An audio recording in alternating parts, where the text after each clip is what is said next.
নমস্কার বন্ধুরা, আর গরম খাবার চ্যানেলে আপনাদের সবাইকে স্বাগত জানাই। বন্ধুরা, আজকে রান্না করব চিকেন কষা। একদম ঝটপট বানিয়ে নিচ্ছি, একদম ঘরোয়া উপকরণ দিয়ে বানিয়ে নিচ্ছি।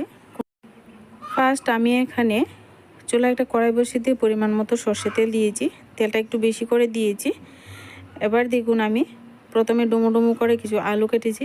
আলুটাকে ভেজে নেব। আলুর মধ্যে লবণ দিয়ে দিলাম হাফ চামচ, ছোটো চামচে হাফ চামচ দিলাম হলুদ গুঁড়ো। এবার আলুটাকে লালচে কালার করে ভেজে নেব। তো আলু যতক্ষণ না পর্যন্ত সুন্দর ভাজা হচ্ছে, তো আলুটাকে কিন্তু ভেজে নেব। এইভাবে আমরা বাঙালি, আমরা কিন্তু চিকেন কষার মধ্যেও কিন্তু আমি একটু আলু দিচ্ছি। আপনারা চাইলে দিতে পারেন, নাও দিতে পারেন। চিকেন কষার মধ্যে আলু দিতে লাগে না, কিন্তু আমি একটু দিচ্ছি বন্ধুরা। আলু আমার ঘরে ভীষণই খেতে তারা পছন্দ করে, তার জন্য দিলাম একটু। তো পছন্দ হলে দেবেন, না দিলেও চলবে। দেখুন কত সুন্দর করে আলুটাকে ভেজে নিয়েছি। এভাবে ভেজে কিন্তু তুলে নিতে হবে।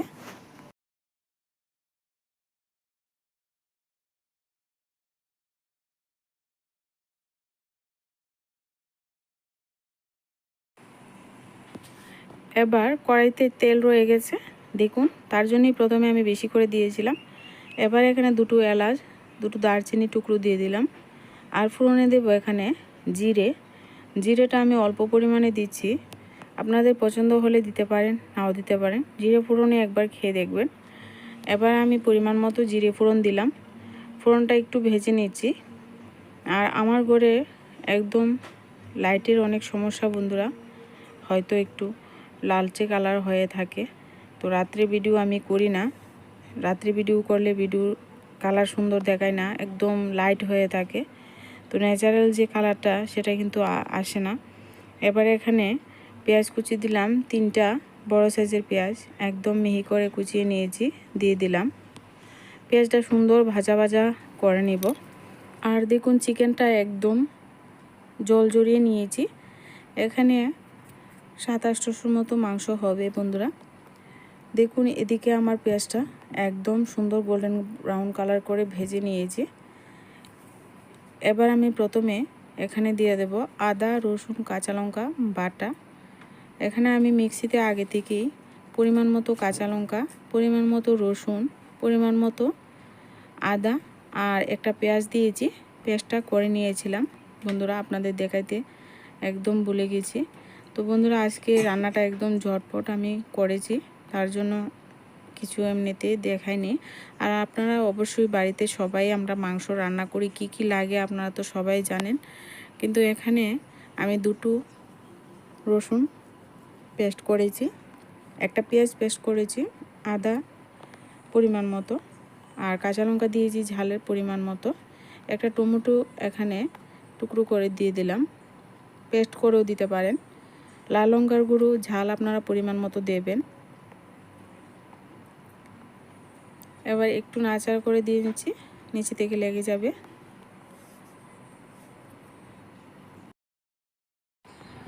এবার আমি এখানে ভাজা জিরা ধনে গুঁড়ো দিয়ে দিলাম।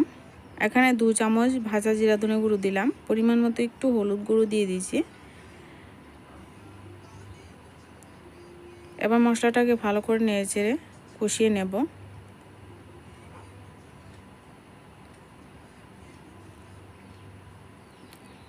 এবার মশলাটা একটু ঢাকা দিয়ে দেব, একটু ঢাকা দিয়ে তারপর মশলাটা সুন্দর কষানো হবে। মশলার মধ্যে এভাবে একটু ঢাকা দিয়ে যদি চুলার আঁচটা আমরা কম করে মশলা কষাই, তাহলে কিন্তু মশলা সুন্দর কষানো হয় বন্ধুরা। এবার ঢাকনাটা উঠিয়ে আবার নাড়াচাড়া করে দিচ্ছি।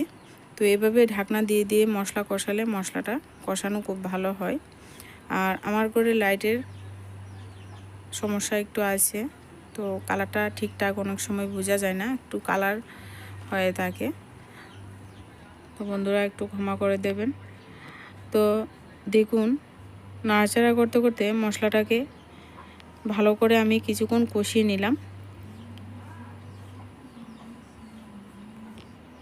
বন্ধুরা, যদি আমার চ্যানেলে নতুন বন্ধু হয়ে থাকেন, চ্যানেলটিকে সাবস্ক্রাইব করেনি এখনও পর্যন্ত, প্লিজ সাবস্ক্রাইব করে চ্যানেলের পাশে থাকবেন। এবার চিকেনটা দিয়ে দিলাম। আর চিকেনের জলটা সম্পূর্ণ কিন্তু একদম নিংড়ে রেখেছি। দেখুন চিকেনের গায়ে যেন কোনো রকম জল না থাকে। এবার মশলার সঙ্গে নাড়াচাড়া করে একটু সময় মিশিয়ে দিলাম। পরিমাণ মতো লবণটাও দিয়ে দিলাম। আবারও একটু নাড়াচাড়া করে নেব। সাথে বেছে রাখা আলুটাও দিয়ে দিলাম। সমস্ত উপকরণ ভালো করে এইভাবে নেড়েচেড়ে মিশিয়ে দিতে হবে। তো দেখুন বন্ধুরা, সমস্ত উপকরণ ভালো করে মিশিয়ে দিয়েছি। এবার ঢাকনা চাপা দিয়ে দেব। এবার ঢাকনা চাপা দিয়ে 1 মিনিটের মতো রেখে দিয়েছিলাম। এবার দেখুন মাংস থেকে যে জলটা উঠেছে সেই জলটা একটু নাড়াচাড়া করে শুকিয়ে নেব। তো আমরা চিকেন কিন্তু প্রতিনিয়ত রান্না করি, কিন্তু চিকেন কষার রান্নাটা একটু অন্যরকম। চিকেন কষার রান্নাটা এখন যে জলটা উঠেছে সেই জলটা কিন্তু একদম শুকিয়ে নেব। মাংস নাড়াচাড়া করতে করতে দেখুন চিকেনের মধ্যে যে জলটা আছে সেটা কিন্তু একদম শুকিয়ে এসেছে। খুবই সহজ বন্ধুরা, আপনারা একবার দেখলেই পারবেন, যে কেউ করতে পারবেন। মাংস আমরা সবাই রান্না করি।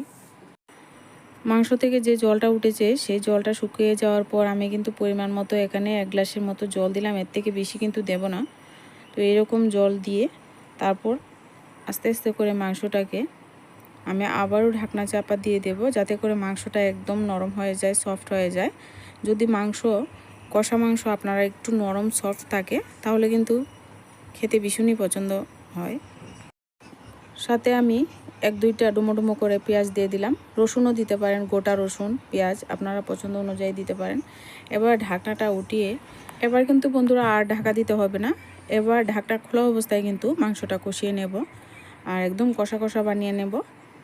আর এখানে কিন্তু পরিমাণ মতো গরম মশলা গুঁড়ো দিয়ে দেব। আমি এখানে গরম মশলা গুঁড়ো দিচ্ছি, আপনারা কিন্তু গরম মশলা বাটাও দিতে পারেন। এবার ভালো করে সমস্ত উপকরণ ভালো করে মিশিয়ে দেব আর কন্টিনিউ কিন্তু এই পর্যায়ে নাড়াচাড়া করব। নাড়াচাড়া করতে করতে কিন্তু মাংসটা একটা পর্যায়ে দেখবেন সুন্দর কষানো হচ্ছে, একদম সেন্ট বেরিয়ে যাবে, কষানো সেন্ট বেরিয়ে যাবে, তখনই বুঝতে পারবেন যে মাংস রান্না হয়ে গেছে। তো আপনার ভিডিওটা দেখতে থাকুন। মাংসটা দেখুন নাড়াচাড়া করতে করতে একদম জল কিন্তু শুকনো অবস্থায় চলে এসেছে। দেখুন একদম শুকনো শুকনো হয়ে যাচ্ছে। তো এই পর্যায়ে কিন্তু নাড়া বন্ধ করবেন না, কন্টিনিউ কিন্তু নাড়তে থাকবেন আর দেখবেন সুন্দর নিজে থেকেই তেল উপরে উঠে যাবে আর একদম চিকেনটা কষানো হয়ে যাবে। মাংস কষাতে কষাতে দেখুন কতটা সুন্দর মাংসটা কষানো হয়ে গেছে, কালারটা চেঞ্জ হয়ে গেছে আর তেলটা উপরে ভেসে গেছে। তো এই পর্যায়ে রেখে কিন্তু নামিয়ে নিতে পারেন, একটু তস থাকবে। আর যদি আরেকটু ড্রাই করে খেতে চান আরেকটু ড্রাই করে নিতে পারেন। তো বন্ধুরা দেখুন, তো এরকম একটু মাখু মাখু একটু রস লেগে আছে, এরকম অবস্থায় কিন্তু নামিয়ে নিলে ভালো হয়, পরে কিন্তু আরও শক্ত হয়ে যায়। তো আমার আজকের এই চিকেন কষাটা ভালো লাগলে প্লিজ লাইক করবেন, কমেন্ট করবেন। বন্ধুরা চ্যানেলটিকে সাবস্ক্রাইব করে চ্যানেলের পাশে থাকা বেল আইকনটি বাজিয়ে দিতে ভুলবেন না। আজকের ভিডিওটা এই পর্যন্তই, দেখা হচ্ছে পরবর্তী কোনো নতুন ভিডিওতে।